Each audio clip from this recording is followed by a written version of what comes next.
Welcome to another episode of the Liberator podcast. I'm Sam Riley here with Russell Hunter and James Silberman, and we've got a special guest on today, David Lowe. Thanks for coming on, David. Thank you for having me. Yeah. It's our joy. We fit you in. Yep. To our little studio office here. Just barely, but I yeah. When he saw this, he said that this sounds like they need a garage sale. It looks like they need a garage sale. I said that. Yeah. You did? Oh, that's...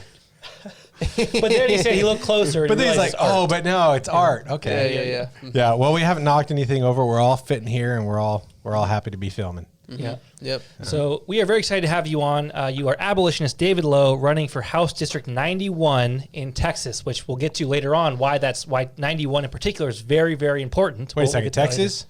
Texas. Oh, Texas. Texas House District 91, abolitionist candidate. I was trying to be a good Sooner. David Lowe. I was going to throw the down horns or something. I don't watch sports. He doesn't watch sports. No, okay. I don't care. All right, we're good. We're friends. So anyway, David, tell us about yourself, why you're running for office, what you're passionate about, and help our viewers get to know you. Okay, so my name is David Lowe, and I was born and raised in Dallas, Texas. And then I was actually born into foster care. From a drug-addicted prostitute, and it's bad for business to have a baby, but my mother chose life. That's awesome. I didn't know that. I don't tell that many people, but I'm telling your audience. That's awesome. So, anyways, so after high school, I joined the military. I spent 12 years in the military. I deployed 4 times. I was medically retired. And then I graduated the police academy. Graduated college with a degree in criminal justice. Started working my master's in public policy. I worked in the jail and the juvenile correctional facility. Wow. Right. So I absolutely love that. And, I've always been a volunteer for conservative candidates and pro-life candidates because, I thought pro-life always wants to, abolish abortion. Boy, was I wrong. Yeah. Right. So, I am running. I'm running in a suburb of Fort Worth. I have a wife and a child, 2 years old. And, awesome. You know what? To be honest with you, I didn't want kids. I didn't. When I was in the military, I wanted to be single and mingle, right? But, God, he is the greatest thing that ever happened to me. Yeah. And when I drop him off at the babysitter every morning before I go door knock or whatever for the campaign, he's standing there at the window. And you I'm just like, cry. I almost. But you know what? It's him and all the children like him or that will be like him that keeps me going. That's awesome. Yeah. Wow. You said you did a lot of things there. How old are you? I am 38 years old. 30. How many years were you deployed? Well, I was in the military for 12 Military, years. Police, worked in the jails. Now you're running. Yeah. Mm-hmm. Yeah. Awesome. Man, you make me feel bad. You've been very active. Good for you.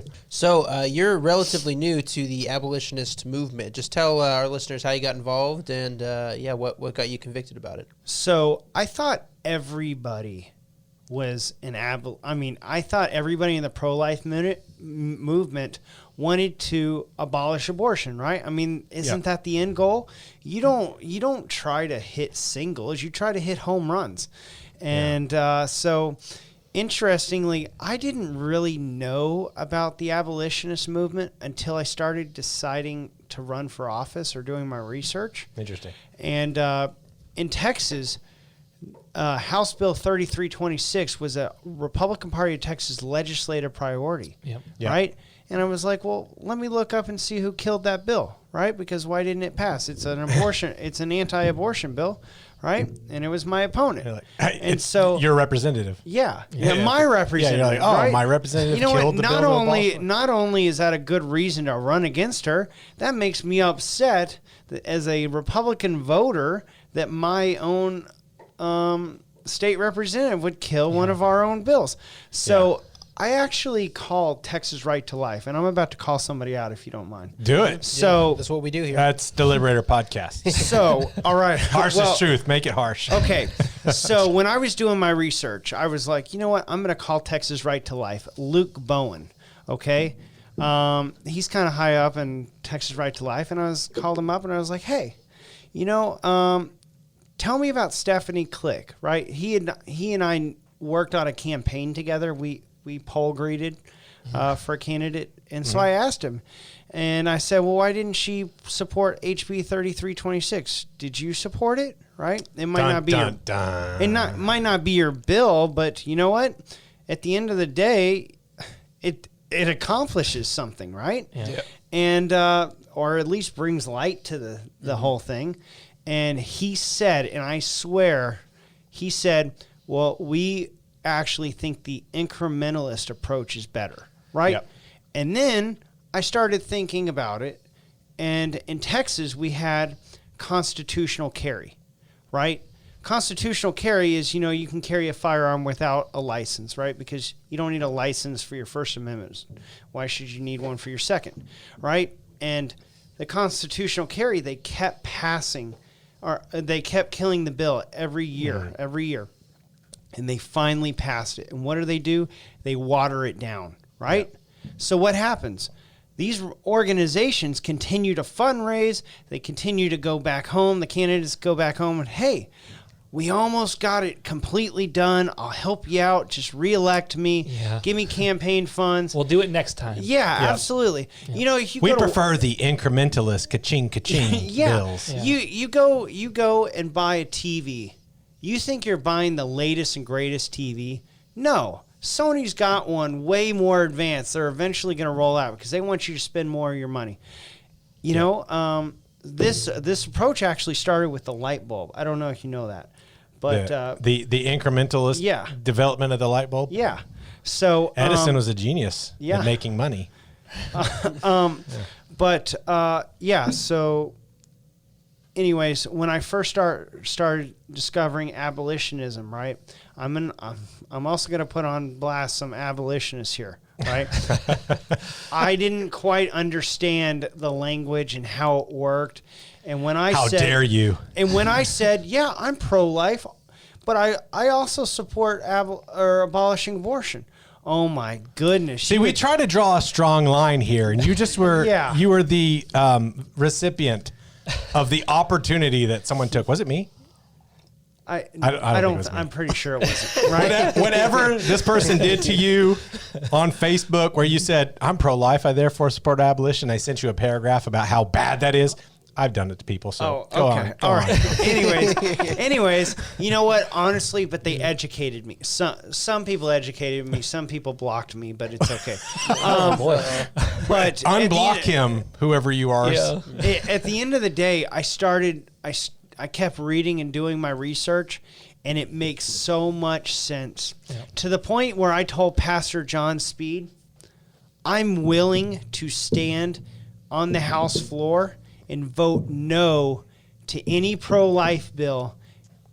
The only thing we need to do is abolish abortion. Amen. Period. And honestly, I'm a partisan, right? I'm a Republican. I'm a conservative Republican. Yeah. And we have the majority, and we've had the majority for 20 years in Texas. Yeah. There shouldn't be a single thing we don't get passed. So if you're trying to regulate abortion instead of abolish abortion, you're not thinking about the little babies that are being murdered. Maybe the Republican majority is the Republican majority because a lot of those people run on pro-life platforms. Yeah. You beat the guy that's not pro-life. You beat the lady that's not pro-life. Well, what if you do away with abortion? How do you beat that person? See, it's a political thing. There's a money thing. There's a political thing. Texas, could have abolished abortion 30 years ago. To be honest with you, there is not a single issue more important than this one. There are very few bills where you could actually say, I would be willing to give my life to get this passed. That's right. And I would. Yeah. That's right. So It's the kind of stuff we need. So honestly, like, no, I mean, I know my opponent is going to definitely use clips of this. Wow. But if you're not running for something, then why are you running at all? Yeah. Right? Well, it was on your opponent, Stephanie Klick. Yeah. So you said that she would use clips of this. And when you said that when we were talking earlier, it's like, it doesn't make sense to me that a Republican in Texas would try to campaign against their opponent by saying my opponent wants to abolish abortion, and that's radical. That's right-wing nutsoid stuff, protecting babies from murder. So her husband, she's in hiding because she knows her record is so bad, right? She won't debate me. So the other night, actually 2 nights ago, her husband went to an event, the Fort Worth Project, and called me a right-wing extremist, right? If I want to stop child gender modification and babies from being murdered. Babies from being murdered, I guess I am, right? Yeah. But you know what? When he said that, I sent out a fundraising email and I've raised almost $2,000 in less than 24 hours. Sick. So keep it up. Keep all talking, right? bub. So she sends her husband to do all the talking for her? Yeah. And so the biggest thing is I've heard from many different people, hey, if you support this bill, you support aborting mothers who have abortions to get the death penalty. Yeah. In the Texas Penal Code, and I know this from from graduating the police academy, if you murder a child under the age of 10 or 10 or under, you can receive the death penalty. Yep. So the question isn't about the death penalty. The question is it a child or is it not? Exactly. Right? So if you don't support this bill, obviously you don't support life. Yeah. So this really is the most pro-life thing you could possibly do, but the term is now. Yeah, it's a cuss word. We'll bleep it out, but no, but I mean, we know what you mean by that, and we don't have a problem with it. But I think that just to make it clear, because I think that was such a good answer about the death penalty, because she's trying to make you look crazy, but you're basically just saying the laws against murder should be equally applied to all people. Yeah. Mothers shouldn't get special murder rights. Yeah. Like mothers are allowed to murder their children who are under the age of 10. Yeah. Not even yet born. We know sometimes people are like, well, these mothers are under a lot of stress or they got mental illness. Well, what about that kid who goes and shoots up a school? He's not mentally all the way there. Should we give him a pass? No. Yeah. Equal protection under the law. Yeah. And even Justice Thomas, he said something interesting. He said, when the 14th Amendment was written, 26 states had already outlawed abortion, right? Yeah. So it wasn't a foreign concept. Yeah. No, it's considered murder in a lot of just regular ethical writings and stuff. A lot of the abolitionists of slavery, their kids were the writers of a lot of those laws across the states. You know what's interesting is, for example, Texas Right to Life, they give money to all these candidates and they provide all these great mailers and everything else. But you guys, or for example, Abolish Abortion Texas, they don't have deep pockets, right? They can't do these mailings. So everybody just thinks they're a bunch of a ragtag group. Right. But really, they are just guided in principle, not profits. Yep. And that's why I really support the abolitionist movement. I just got my T-shirt today, so I'm excited. Now you're really in. Oh, yeah, you're really one of us. You've got a beard. You vote against pro-life legislation, and you got a T-shirt. Can I tell you one thing real quick? So I was knocking on a door about 6 weeks ago, and I was like, you know what? I'm just going to go for it, right? She ain't going to tell anybody. She doesn't have a Ring camera. She ain't going to show anything that I'm not pro-life. So Where's I was this like, going? okay. So I knocked on the door, and it was a American Airlines flight attendant. And she said, how do you feel about pro-life? And I just went for it. You know what? I just was like, forget it. I'm going to go for it. So I said, you know what? I actually am not pro-life. And I want to abolish abortion. And she's like, well, what do you mean? You're not pro-life. And I said, well, And then I explained regulating abortion and incrementalism. And honestly, us having the majority, there should be absolutely no compromise. You don't have to incrementally regulate abortion. No. You have that's what you look at the votes for Senate Bill 8. Yeah. And if you were to go through and say, do you want more to each of those votes? Okay, you did it for the heartbeat, but do you want more? To be like, yeah, I want more, just an increment. Yeah. If every single person that voted for it wanted more, then they actually chose to keep it legal for 8 weeks. Yeah. It's ridiculous. And now let's just assume that the Heartbeat Act was this beautiful bill, which I have some major problems with it. And people are so emotionally attached to it. But the truth is there is nothing else, right? What are you going to keep inching it along? Yeah, just finish the job. Yeah. Yeah. Except for you're going to have to, with Senate Bill 8, which is, we're not going to talk about it exclusively, but things like prohibiting the government from taking any action against abortionists without a civilian having a lawsuit. That's a bad bill. Like, in and of itself, Senate Bill 8 is an unjust bill. Like, it basically says, we, the governing authorities in the state of Texas, will not punish people who murder their children. Yeah. You can't write that into law. When you pass an abolition bill, you're going to have to put Senate Bill 8 in there and say this supersedes Senate Bill 8. Yeah. So, not a good increment. It's just a bad bill. Yeah. Well, follow the money, right? Yeah. I promise you, and I give you guys my word, and I know that after I win my election, if I don't fulfill my promise, you guys are going to rip me and ask me to come out here and defend myself. So I will tell you right now, right here, that I am an abolitionist, and I will only fight for the complete abolition of abortion. It's awesome. And that's good for people to hear, because sometimes you do have legislators or candidates who talk like that and then they switch. Or they file a bill and then they switch. And so I think sometimes, and maybe in Texas, there have been some people who've been a little kind of like, okay, do I trust this person? Do I not trust this person? And one of the things that we hope that our show does for them is they go, okay, we know those guys wouldn't have that guy on if they thought he was going to turncoat. Well, you know what? I hope so. You're here to get that little endorsement. I hope that person that you're talking about, I hope you invite him on. Yeah. Right? Because I think his heart is in the right place. And I respect him and I like him. But I mean, yeah. Well, I think people just get a little bit wary when they've been like, say if you supported someone a lot, you gave them money, you knocked doors for them, they won their election, and then they didn't support the abolition bill, something like that. I think you would be like, but that guy told me at the church potluck, that guy told me he was for abolition.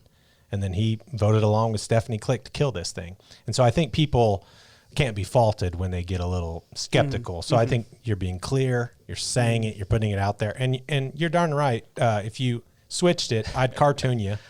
Yeah. So I definitely don't want to be a cartoon. Right? So I'm sorry, you're running for office. You're going to get cartooned. I have the face for radio, so I'm actually surprised I came on this thing. The truth is, we can do this, right? If we just get it to the House floor, there's absolutely no Republican that would want their name attached to not supporting it. Yep. Right? Got to get it out of that committee. That's where the leadership is killing it here in y'all state and ours as well. Yeah. And hopefully, if you're able to knock off your opponent, we can get to why your district in particular is so important here. If you can knock off your opponent, then one of the chairs who has killed the abolition bill will be out of the way. Yeah. Because Stephanie Klick, your opponent, is the chair who killed the bill to abolish abortion in Texas in 2021. There are 2 reasons to vote for you. Well, to be honest with you, so real quick, and I don't want to talk about my race the whole time because I love watching y'all's show and I learned so much. But she's raised, $300,000. She's raised for her lifetime like $700,000. Oh, that's gross. When I started running, people wrote me off. They were like, "Who is this joker?" Right? And I've raised over $42,000. I am 5 donors away from hitting 200 donors. And it hasn't been a lot of huge corporations, right? It's been grinding, asking for $5, $10, $25, $50, $100, right? Knocking over 5,500 doors. I've got a little bit of a sore throat because I was at 24-degree temperature putting out yard signs this week. People weren't opening the door, but, we can't stop because this is greater than us. What's the amount that a person's allowed to give to you? Individual donor? There is no limit, so I'll go ahead and... in Texas, there's no limit? There's no limit in the state races. No. So, Governor Abbott, if he were an abolitionist, we definitely would have had it done. Yeah, he tells people who are dying from cancer that they're... But, he has donors giving him $1 million, right? Yeah, that's great. I call him, right, and I'm like, you know what, give me $15,000 and I can win this race. I don't even get a call back. You know what? Yeah. So we're just grinding through, and that's what it's going to take. And even if I lose, which I'm not going to lose because we just had a straw poll in my county and I lost by 5 votes about 20 minutes ago. So we are hot on our trail. But even if I do lose, I am an abolitionist and I want to take abolitionism in the political sphere to the next level. Yeah. When you campaign the way you're campaigning. I mean, there's some lady on an American Airlines plane right now who understands abolition. Yeah. And that it's because you did that. So, I mean, even if you lose, which I don't think you're going to lose, I think you're going to win. No. But even if you lose, you won. Oh, absolutely. In the way that you've campaigned. Yeah. Because campaigns are one of the best education forms. And I want to let you guys know that, every politician needs heat, right, in order to do the right thing. Yep. So I am not closing my campaign account if I lose. I am already going to start working on 2023 until she passes the abolition bill. She'll have to continue to raise $300,000. So if you see this, you better pass that bill if you win, or I'm coming back after you. Mm-hmm. Awesome. So while you're probably going to go somewhere, but I would just say while he's talking about donation, we'll probably go back there at the end. Oh, yeah, definitely. But, we will put in our little description and everything in the material attached to this, and maybe right here on the... It's probably not a great URL there. It's probably really, really long. Description for we'll sure. put it in the description. People can give to you and should give to you. Yep. And we'll encourage people to. Yeah. And just to remind you that you're not only you're giving to someone who can knock off the lady that's killing abolition bills and replace and file abolition bills, which we've got people filing abolition bills in Texas, but they could have a coalition of abolitionists. I would just like to say on my website, davidlowefortexas.com, it says that abortion is the killing of an unborn child. I'm not afraid to say it. Yeah. What is Stephanie Klick's? By the way, does she get a mailer that says she's 100% pro-life? I want everybody to check out StephanieKlick.com and check it out. So she's gonna get a bunch. She's already done a bunch of mailers, right? And they're expensive, right? I can't afford them, right? So I've got to just keep knocking. But she's going to get Texas Right to Life endorsement, mailers. She's going to get all sorts of stuff. Texas Right to Life, just like every other organization that's based in Austin, it's all about protecting the incumbent, right? The status quo is the most profitable. Yeah. And we particularly agree with you when you call them out, because Texas Right to Life has known about abolition and has been in discussions with people who have been kind. I think like Bradley and Wesley and those guys with AATX have been reasonable with Texas Right to Life. Yeah. And what they've done in response to that is actually try to modify their language. Yeah. Call total crap bills. Sorry, I've said crap twice in this, but that's what they are. They remind me of excrement. Bills that are junk. Yeah, the Texas abolition strategy. And call them abolition. Yeah. Because of the work that's going on there. Yeah, and it's just sort of this, with Texas Right to Life, it's just basically disguising themselves as abolitionists, because they know that once there's a standard that is clearly, like, this is what we have to do.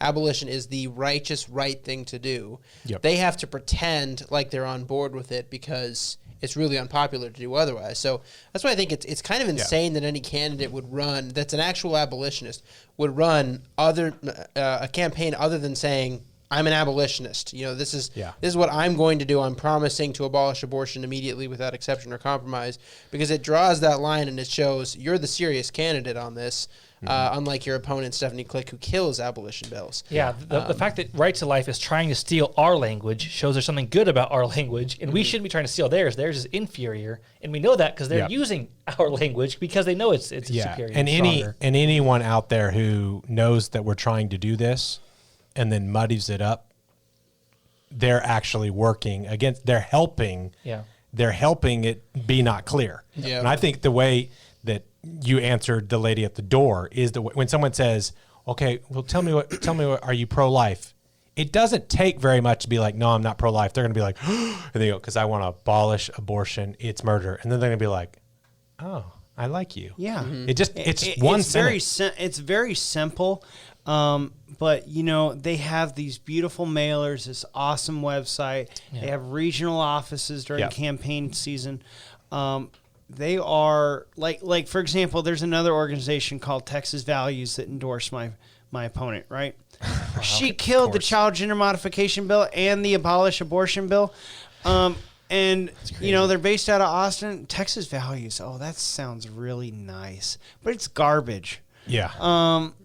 So. Well, if groups like ours do our job correctly, those mailers, when they get them, when regular people get them that have been influenced by like us and Abolish Abortion Texas, Foundation for Abolish Abortion, Foundation to Abolish Abortion, like we get this word out there and we make the line clear and what this means. People getting a thing that says 100% pro-life, Texas Right to Life endorsed, if they're Christians who love the word of God and follow Jesus Christ and want to abolish abortion, that is a no vote. So we are actually transforming all of their expensive mailers into crap for them. So they're like, oh man, I'm not voting for this person because he's pro-life. That's what we need to see happen. You know what's interesting? So last year I worked for the Republican Party of Texas, right, for a little bit. I thought they were the A team till I realized it was the Abbott team, and I quit. Right, different A team. So different A team. So, but while I was doing some volunteer events, somebody called me and said, "Hey, we've got abolitionists in your district door knocking against Stephanie Klick, trying to get her to pass HB 3326." And that was somebody that works for RPT now. Yeah. Right. Were they wanting you to stop them? No, they were they wanted me to help them. Oh, right. Okay. Oh, and then I had someone that used to work at the Tarrant County GOP, which is the GOP, call me up and said, "Hey, we need to stop these people. We need to go out and let people know that the pro-life way is the way to go." Yeah. Right. So it was literally at the same time two groups battling in my district. Yeah. Right. And the first thing they said is, they want the death penalty for aborting mothers. Yeah. And I was like, well, that's weird. I mean, I wouldn't support that.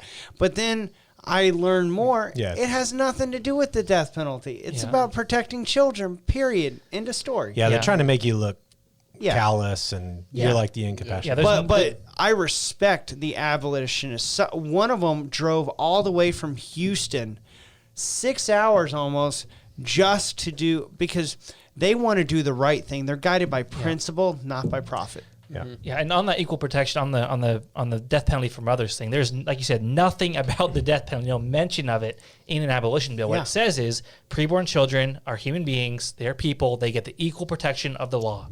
That's it. Yep. That's the end of it. If you have a problem with the death penalty, you got to fight the death penalty. Yeah. It's a different thing. You got to fight that. Yeah. And so shame on it's a really annoying one, but that's the main objection they brought up in Texas. It is just really thinly veiled, just pure prejudice towards preborn children. It's like if you had a bill that was saying, yes, you cannot steal from anybody, equal protection for Mexicans, and someone said they want to punish people who steal from Mexicans. It'd be like, well, you're just prejudiced. You're being an idiot about this. But you should support equal protection on this. It does show you how ageist our minds are. That because you'll be talking to someone who does support the death penalty. Like I've had this happen. I'm talking to someone, they do support the death penalty, but they don't like abolition because they're worried that somebody will get an abortion after it's been criminalized, called murder. They'll seek out an illegal abortion, get caught, be tried, and get the death penalty. Yeah. And you're like, do you realize that you just admitted that you don't actually think preborn humans are humans? Mm-hmm. Yeah. Because if you did, you're for the death penalty. This shouldn't be a problem for them. Yeah. So it's a weird. It just shows you how lost our culture is. Yeah, well, another thing you mentioned briefly that we should probably circle back to, that I think it's another important point here. Klick is bad on abortion, right? She did all the pro-life regulation bills, was called a pro-life hero for doing all these bills that don't do anything, but she killed the abolition bill. But that's not the only place she's bad, right? She was bad on gender modification. There was a bill saying you can't transition, you can't surgically remove the genitals of a child. So that was one of them. So let me just say the numbers so that nobody calls me a liar, because I got all sorts of people calling me liars all the time. Right? House Bill 68, which had 50 Republican co-sponsors. Yeah. It would have banned child gender modification to include psychological, puberty blockers, surgery, everything, right? She refused to give it a hearing, right? It was a legislative priority, another legislative. Yeah. She kills more legislative priorities than the Democrat Party. Excuse me, ma'am. We'd like to pass a bill saying you can't chop off the private parts of a little boy. Yeah. I'm sorry. I'm a Republican conservative. We're not going to hear that. Yeah. That's so bizarre where we're at. So then there's SB 1646, which is a similar bill that already passed the Republican-controlled Senate and then went to her committee, and she refused to give that a hearing too. Yeah. And then there was one more bill, House Bill 1399, which would have not allowed liability insurance for doctors who commit these atrocious child abuse things. Right. Mm-hmm. And she held on to it for 40 days. And then she passed it into the calendars committee, where they're going to which it went to die, right? Yeah. But and then she's going around telling everybody, well, it ran out of time. I passed it, blah, blah, blah. Well, look, you know how we always blame Democrats for being low information voters? That's exactly what she's banking on in this primary. Mm-hmm. Yeah. And your viewers may have heard of James Younger, #SaveJames. Yeah. His father endorsed me because Stephanie Klick told him she didn't want to offend the trans community. The lady is not a conservative. She's not even a Republican. Yeah. Yeah. So does she profess? I mean, I'm not super familiar. Does she profess to be a Christian? Yeah. You can't run for Republican office in Texas without claiming you're a Christian. She's not one of these weird Republicans that, because from what you're saying, she just sounds like a liberal. She is a liberal, right? And she even, for example, voted with 16 other Republicans for the equity office. It failed. But she voted for the equity office in Texas. Right. Give me a break. And equity is left-wing code for all the woke ideology. It's just the woke office. It's just a bunch of people running around talking about their pronouns. But she's not the only one, right? We have 150 legislators in the Texas House, and you just need a majority to pass all this stuff. You know, children are under attack from the moment of conception to childhood to adulthood, school age, everything. Yeah. You know, Keller ISD, for example, is in my district. Right. Mm-hmm. And they had anal and gay sex cartoon books in their library. Right. Crazy. I feel sorry for children. Mm-hmm. Yeah, we do focus a lot on the abortion thing, but it's very clear that our culture is like not just at war with the preborn, it's just at war with humans. Yeah. We're at war with the image of God. We're trying to war with Christ. It's just a stripping away of everything that's true about who we are. Well, the devil came to steal, kill, and destroy, and that seems like such a clear example. Especially, I mean, if you're claiming to be a Christian like Klick is. You see someone advocating for chopping off the genitals of their child, and then you're killing the bill to get rid of that, and you're killing the bill to spare preborn human beings from being murdered and butchered. It's not just that she's not conservative. It doesn't sound to me like she's even a Christian. Well, she's wicked. She's definitely not, someone who's actually sincerely trying to follow Yeah. Christ and establish the law of God and do right by God and then your neighbors. She doesn't care for her neighbors. She doesn't love her neighbors. If she loved her neighbors, she wouldn't do what she's done. And so I would just say she's disqualified herself as a candidate for anybody to vote for. Yeah, yeah, but how many people say have said all sorts of lies about me just because I'm going against people literally would drink her bathwater, right? So that is the kind of stuff I'm up against. But you know what? No, but I'm really involved because it's so much bigger than just her. Yeah. Right? We have a country to save. We have a generation of children to save. Yeah. So when I met Pastor John Speed, he started talking to me about abolition, right? Mm-hmm. And I'm like, yeah, it's really sad that a couple million babies have been murdered.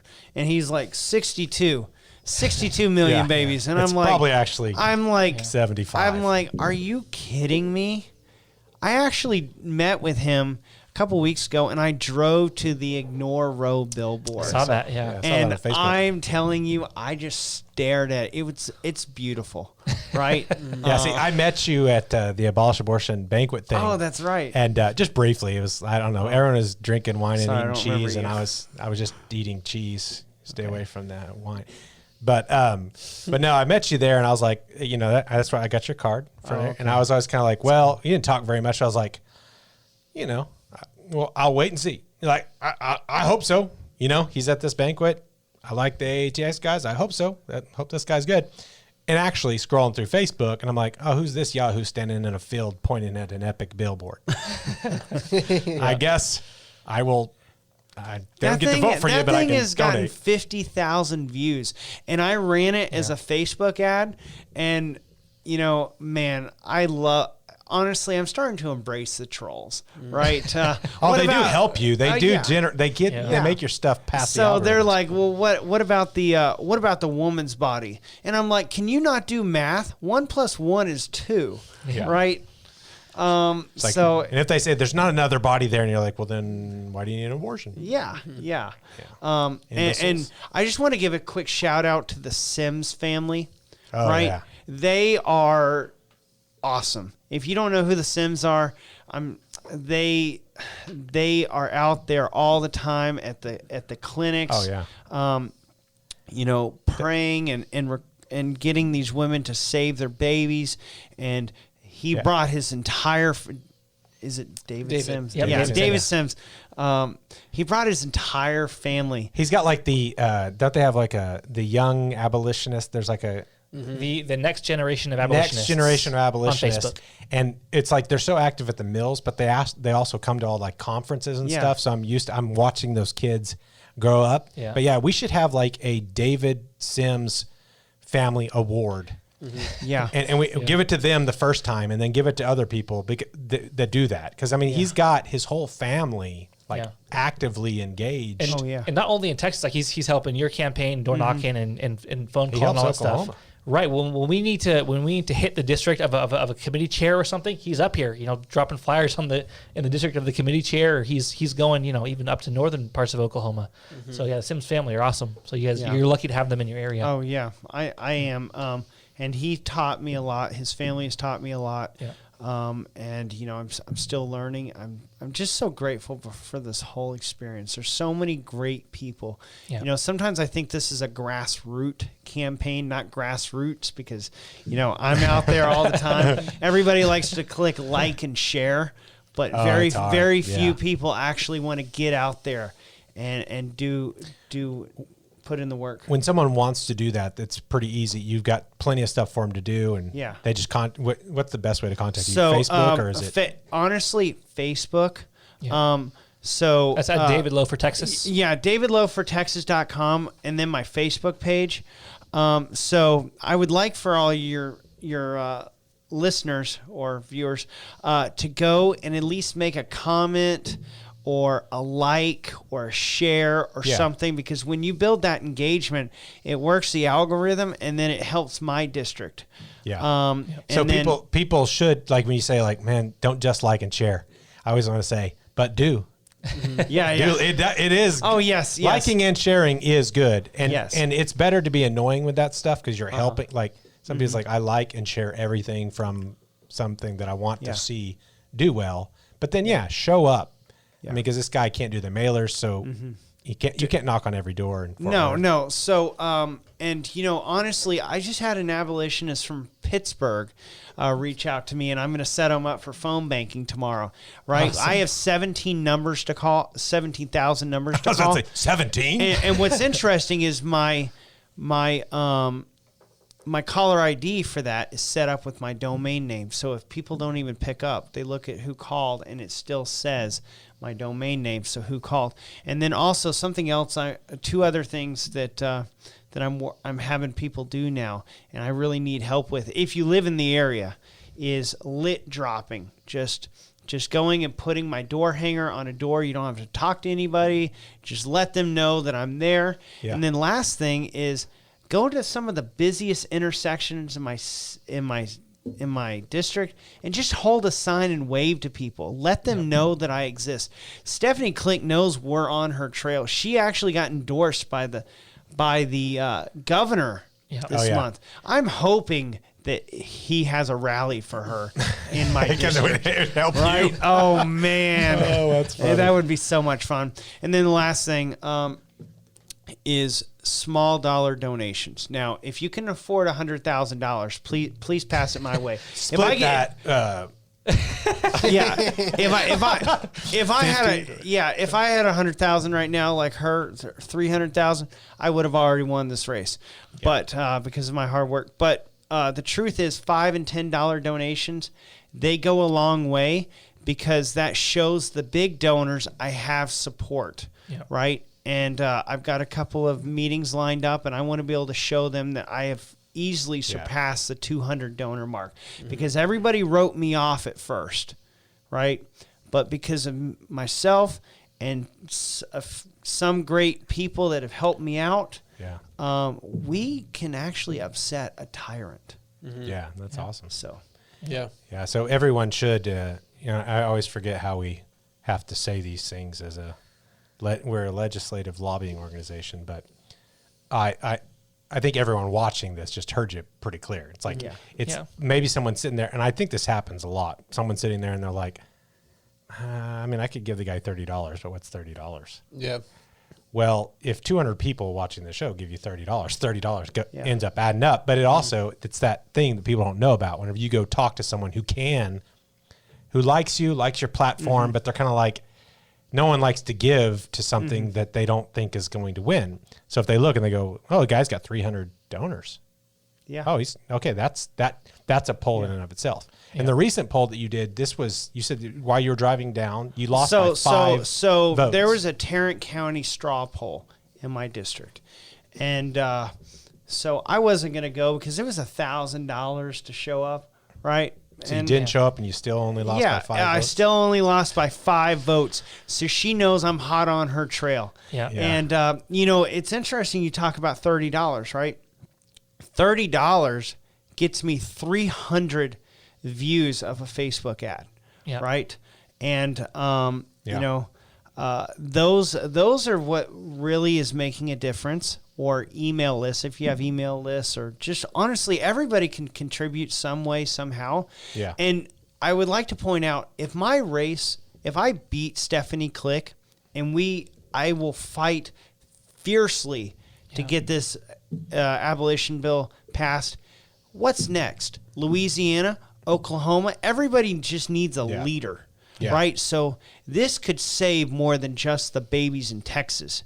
It could save millions of babies all over the country. Yeah. And I think what's interesting here is the potential shockwaves.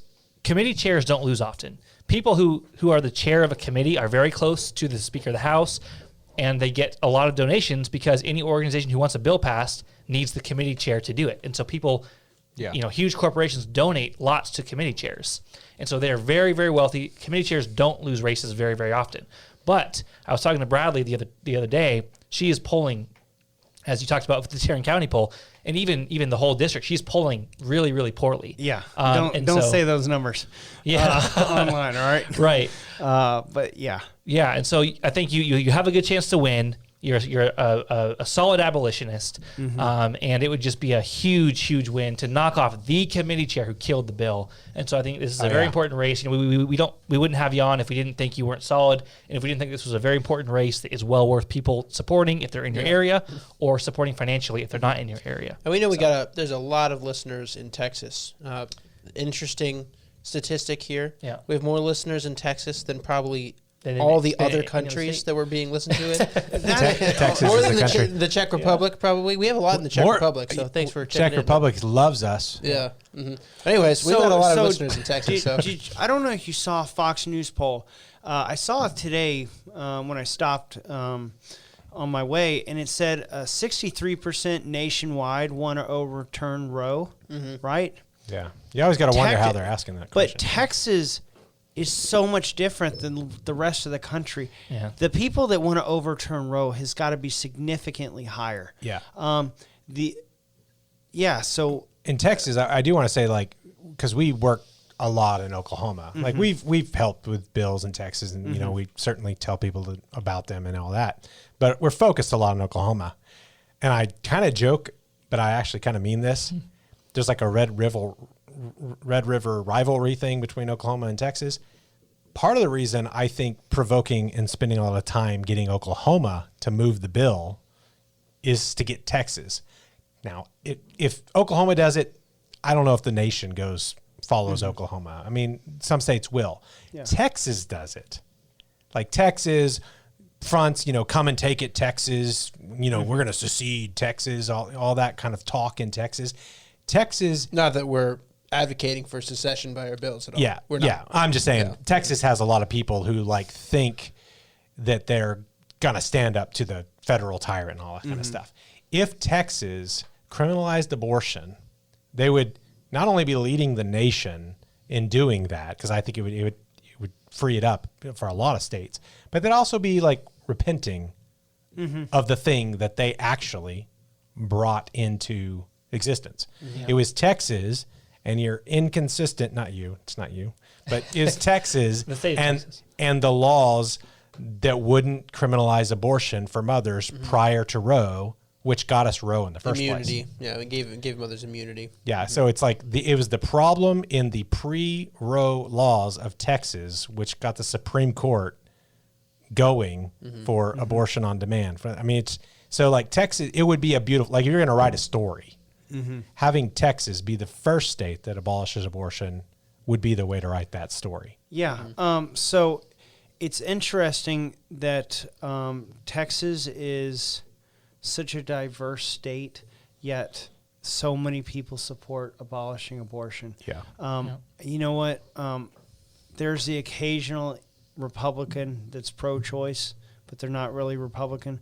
But everybody that I talk to on a consistent basis is like, we got to completely stop abortion, which we also got to get these people to wake up that regulating abortion hasn't worked. I mean, geez, how many years do you keep kicking the can down the road and you realize, hey, something isn't working? You have all those numbers in Texas, and you're like, well, everybody wants to do this. How come we're not doing it? It's because they're being distracted with that can. Yeah. Like, do this regulation. Oh, you did that one? Celebrate it. Oh, do this regulation. Do this increment. Yeah. And so, incremental victories, delaying it forever. And we can show that conclusively because Stephanie Klick, the way that she got away with it, the way that she kind of got a lot of the people off of her back for killing the abolition bill is she went to Texas Right to Life and she said, hey, I'll pass every one of your bills out of committee if you give me cover for killing the abolition bill, because Texas Right to Life doesn't support the abolition bill. Yeah. And so she passed 11 pro-life bills out of her committee, pro-life bills that don't do anything. Yeah. But she passed them out of her committee.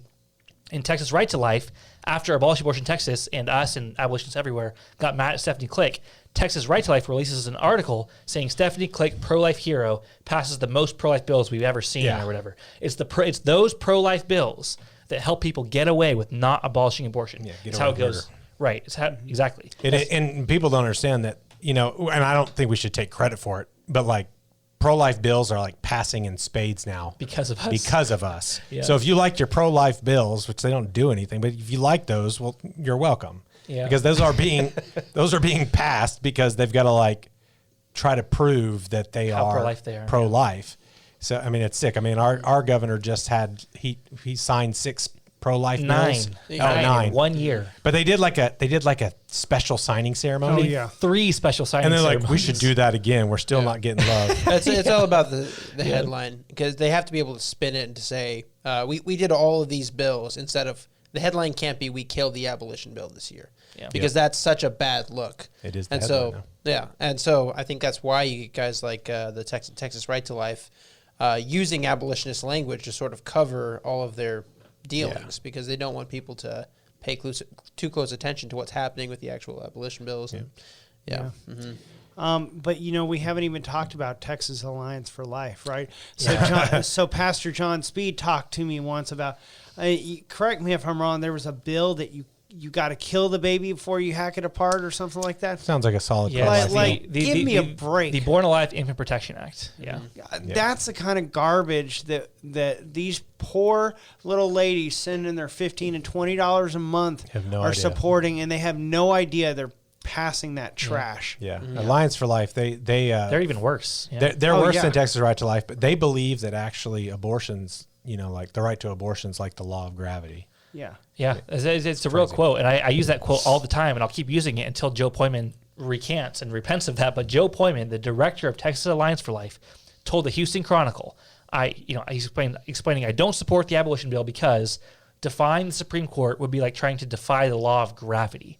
So the Supreme Court's authority over us is like a law of nature. Nature and It's nature's it's idolatry. It's What crazy.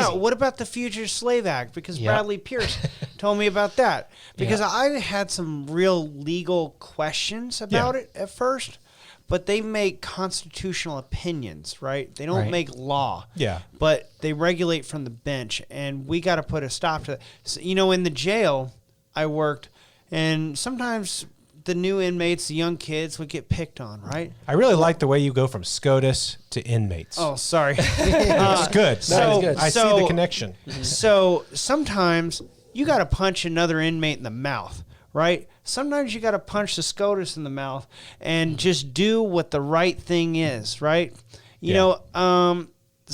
California has defied all sorts of federal laws. Oh, yeah. Right? Yeah, we do it here. I mean, in Oklahoma? Yeah. I bet you on your way in, you're like, is Norman just one big weed shop?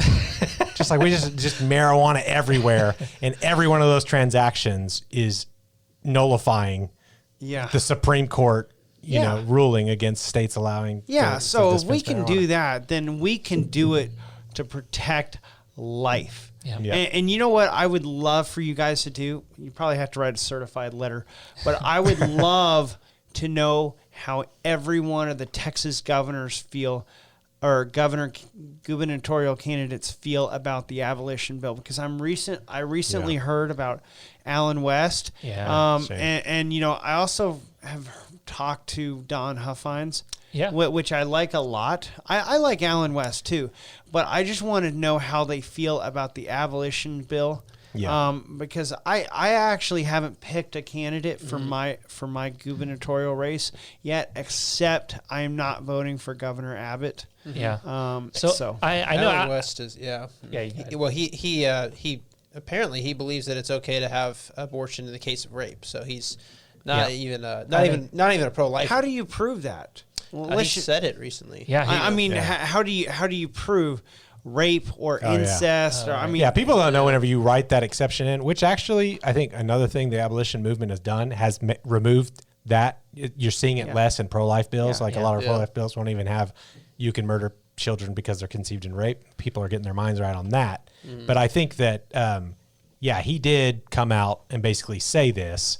And then someone's like, but don't you have like a granddaughter that was conceding rape or something like that? There's like controversy. Well, he answered the question by saying, if it were my daughter who was violated, then I would have to have a real conversation between her and God about whether or not to have the abortion. So it's like you would murder your own grandson or granddaughter. Yeah, and you're not supposed to be talking to God about murdering image bearers. Yeah, you're a lunatic. Yeah, it's really sad because he's kind of okay on other things, but I know Don Huffines. I've talked to a lot of abolitionists about him because he has. I think he at one point, or he still does, have some ignore Roe language on his website. So I know he's good on ignore Roe. I don't know where he's at on equal protection. That's the question I've got from abolitionists on whether or not he's there on equal protection yet. But I know he supports ignore Roe, so that's a good start. So maybe abolitionists in Texas can keep working on him, get him to see equal protection. Yeah, he would go that direction if he had more and more people demanding it. And so it's, someone who's talked to him says, no, he doesn't like the criminalization part. But we don't know. But we have to be loud so that they'll come out and say it.